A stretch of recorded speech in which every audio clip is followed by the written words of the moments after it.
इस एपिसोड में हम डिस्कस करने वाले हैं सेल स्टॉक के बारे में, जहां इस स्टॉक में पिछले 2 साल में लगभग 200% का रिटर्न दिया है। वहीं पिछले 1 साल से स्टॉक माइनस रिटर्न ही देते हुए दिख रहा है। पिछले 1 साल का रिटर्न लगभग 20% और पिछले वन मंथ में इसे स्टॉक में लगभग 810% तक का कनेक्शन दिखा है। ओवरऑल इससे स्टॉक के अगर डिलीवरी परसेंटेज तो आप देखेंगे तो आप पाएंगे कि स्टॉक में लगभग 30% की डिलीवरी बॉय होते हुए दिख रही है और आज की गिरावट मार्केट में भी मेटल स्टेबल रिटर्न देते हुए दिख रहा है, जहां जीस, डब्ल्यू स्टील और टाटा स्टील में काफी उछाल दिखा है। रिसेंट टाइम में भी वही steel authority of India addicted performance नहीं दे पाया। कुछ ब्रेकिंग न्यूज भी था जो हमने देखा था।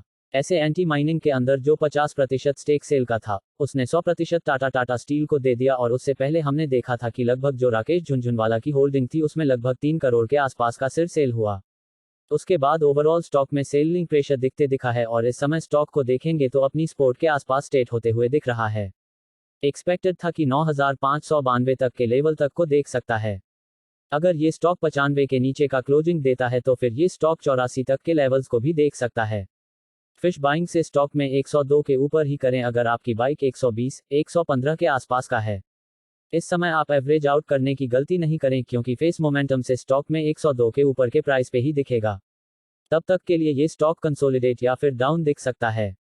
तो फिर बाइंग करने बहुत सारे लोगों का कवरी है कि 110-20 की कॉल उन्होंने इस महीना खरीद रखा है। तो कॉल हमेशा जब भी बाइंग करते हैं कॉल या पुट, तो वो मोमेंटम के बेस पे होना चाहिए कि अगर वो स्टॉक काफी ट्रेंड में है तभी कॉल खरीदे या फिर डाउन ट्रेंड में है तो पुट खरीदे।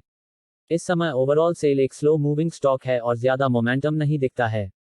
इसमें क्या होगा कि टाइम देखिए, आपका खत्म हो जाएगा और आप लॉस में चले जाएंगे। इसलिए इस समय लॉन्ग या शॉर्ट फिक्शन के थ्रू तो बिल्कुल नहीं करना चाहिए। कैश में अगर इन्वेस्टमेंट पर्पस से है तो ठीक है, होल्ड रखे। अगर शॉर्ट टर्म के लिए बाइंग करना चाहते हैं तो इस स्टॉक को टोटली इग्नोर करने का ही सलाह रहने वाला है।